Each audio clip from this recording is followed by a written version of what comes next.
Hello, and welcome back to the Winter Warrior Weekly. I'm Asher Borley. And I'm Benjamin Beasley. I hope everyone is having a great week. Also hoping that you had a good time at the Christmas ball if you went this past weekend. More than 700 students bought tickets and attended. So obviously we wanted to find out what some of our fellow students had to say about this event. We sent some crews out to get the scoop. Did you guys go to Seaball? Yes. Yes. Yes. How was it? It was good. It was okay. How was the venue? It would have been better if it was at Cragen's. The lights were really cool, but it was very crowded in there. Yeah, they should have put it somewhere else. It was good. Had a lot of different people there that I knew. The food was all right. It was more of different this year than it has been of others, especially sophomore and junior year. Did you go to Seaball? Yes, I did. How was it? It was pretty good. What did you think of the venue? It was a little tight, but I liked it. It was kind of cool. It looked really nice. I was very happy with the turnout. It was a little rough at first while we were figuring out some of the bugs, like the lights on the ceiling were on, the music was too loud where we were taking photos, but over time I think that it started getting better, and I think everyone was pretty happy with it in the end. Sounds like it was fun, and it was pretty cool having it in the new Geechee ZB Center thanks to Senora Uyghur for all of her efforts in putting the whole thing together. We can all agree it's been a hard time this year with the parking situation due to construction, but next we'll hear some tips from Deverin Miller about where BHS students can park for the school day.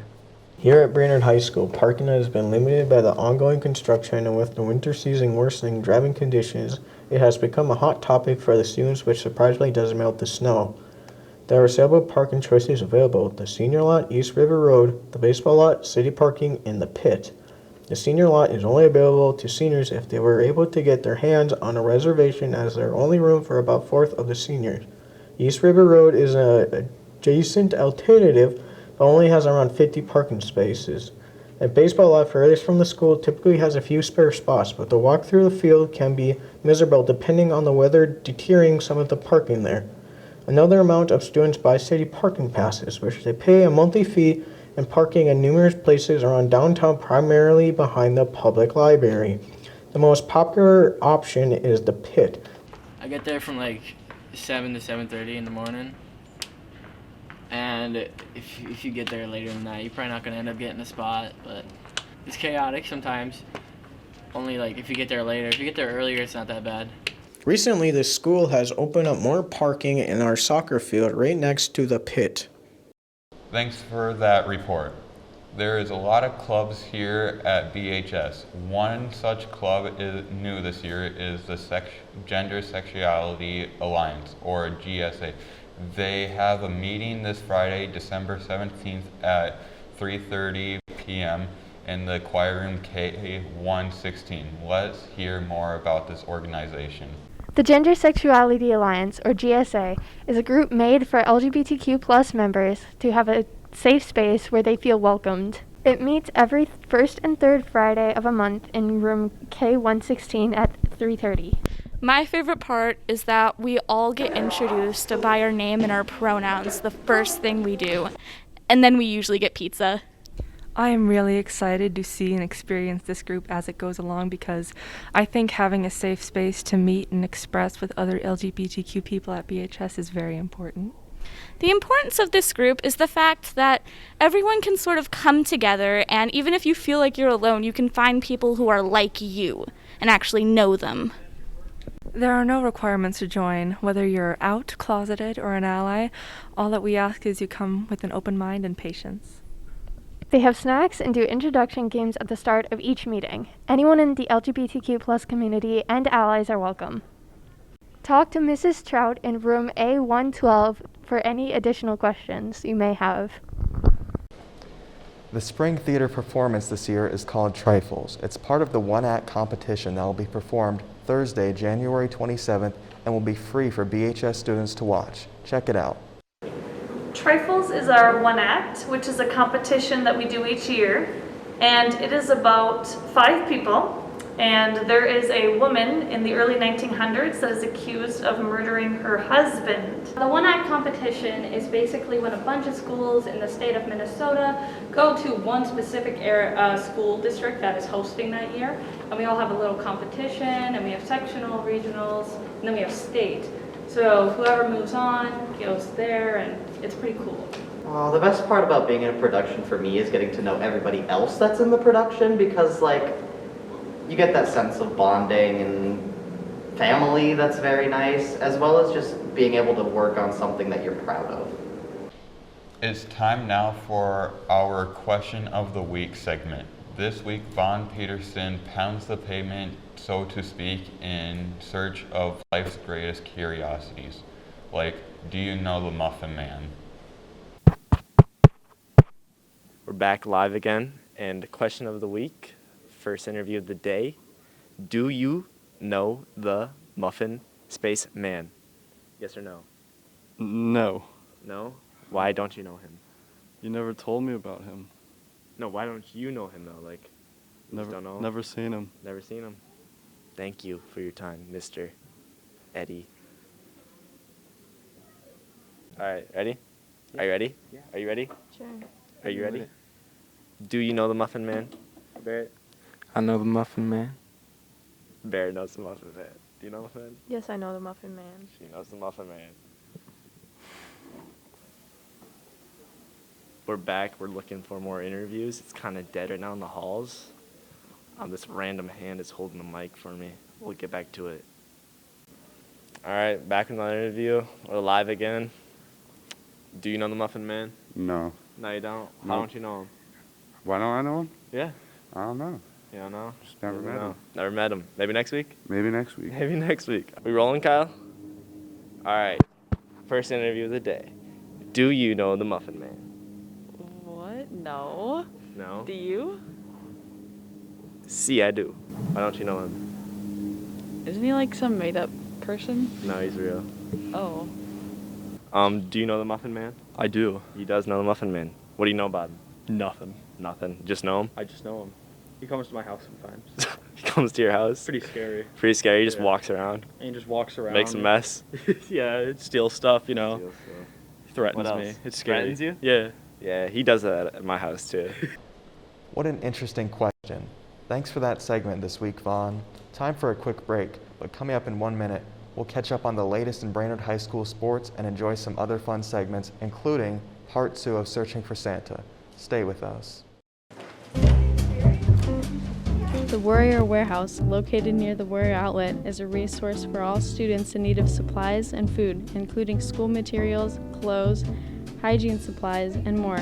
Everything is free and everything is confidential. If you need something specific, requesting items is also an option.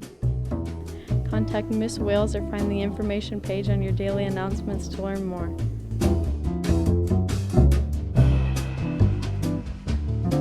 Interact Club is a student-led community service organization. We run through the Rotary, and Rotary is an adult community service organization, so it's kind of like the high school version of Rotary. Basically, we just help out in our school and community.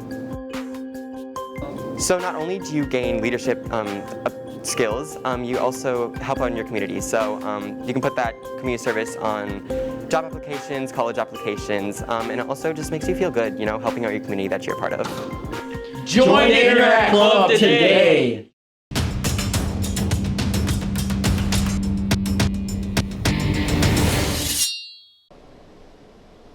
Welcome back. The Warrior Athletics Department held a college signing ceremony a few weeks back for some of our Warrior seniors who will be competing at the next level. On Wednesday, they held one more ceremony as Nathaniel Staling made his choice clear to join the North Dakota State Bisons next year. NDSU is a Division I football program that has won 8 national championships since moving up to Division I in 2004. There's a lot of reasons that went into it, but it was a 110% yes, I want to go to NDSU. So I'm super excited and very happy about it. So it's a super incredible thing. You know, I'm really grateful. There's a lot of people I want to thank. I know I'm going to have an awesome time at NDSU, and I feel like it's a place that I can succeed at. So obviously I'm feeling very ecstatic, and it's incredible, and words can't describe how I feel. Last week, we witnessed another team of sorts coming together to search for Santa. Now it's time to figure out whether our daring Santa searchers can catch a glimpse of the mysterious man. Previously on Searching for Santa, Cody and Nash, the Santa hunting experts, were trusted in going to find Santa. They are off to a spot where Santa was recently spotted. Why did you bring me out here? Well, I have inside sources that said there's a recent encounter that happened out here. How recent are we talking? They said about a couple days ago. Did you hear that? Yeah, I did hear that. Think it's him? I don't know, maybe we should try and call him. All right, go ahead. Ho, ho, ho! That was terrible. Let me try. Ho, ho, ho! Ho, ho, ho. My God, it was him. I heard it.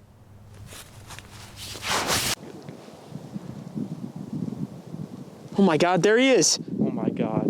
Oh my God. I'm gonna go after him. No. I'm gonna do it. No, Dad!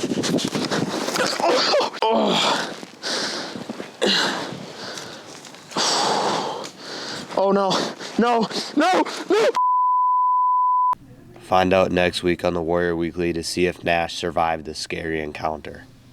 What a thrilling adventure. I can't wait to see how it ends. We here in the Warrior Weekly are happy to announce that we will be hosting a holiday video contest. Anybody is welcome to create and submit their own holiday themed and school appropriate video. The winner's video will be featured in next week's show. Video should be no longer than a minute and must be turned into Mr. Dwyer by the end of the school day next Wednesday, December 22nd. Sounds like fun. Time now to check in with yet another BHS teacher. This week, we go to the science department, where we chat with Miss Ingram.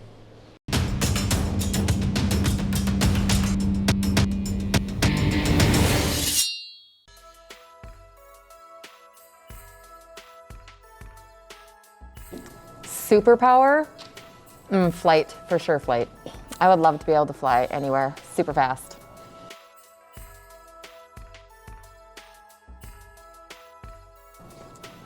Oh, well, that would have to be the good old chuck wagon.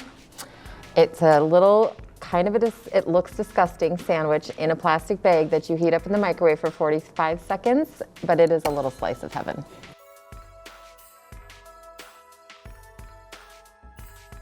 I would be a maple tree because they're strong and they change colors, and everybody loves a pretty red maple tree in the fall.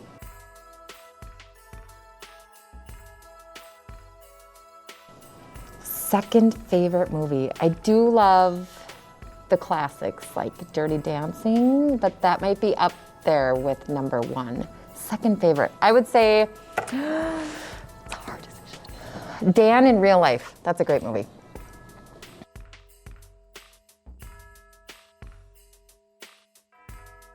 The weirdest one would be when I first started teaching and I had a bunch of animals in my room.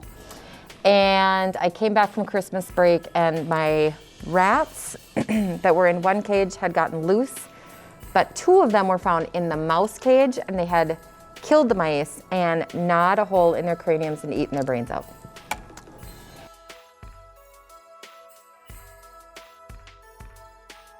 I would have to say Jason Bateman. He's one of my favorite actors and I love his podcast because I think he's hilarious and I think we would have a great conversation. Such interesting answers. As usual, now time for the TGIT, where the inventors of the magnetic sticky hands are brainstorming a new product.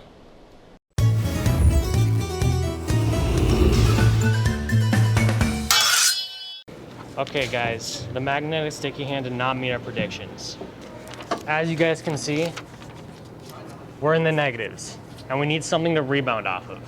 I liked that idea. We need something that's really gonna shake the world. What if we made a microwave with coin slots? What about a large microwave that uses convection? I think that is called an oven. If we killed 2 birds with 1 stone and made it run off of toxic waste with all this toxic waste we have lying around. That would probably get us sued. It doesn't have to be a microwave. It could be anything. What about a water bottle that only works upside down? A soap dispenser that only dispenses nacho cheese? A helicopter that flies horizontally, and we could put wings on it so it stays up. These all exist or are too dumb to. I like that soap dispenser idea. That is just a nacho cheese dispenser. What if we made a phone that blew up if you used it too much? Samsung already beat us to that one. What if we... No. What if we made earbuds with the charging cable attached? Good idea. I like that. I'm gonna go to the bathroom.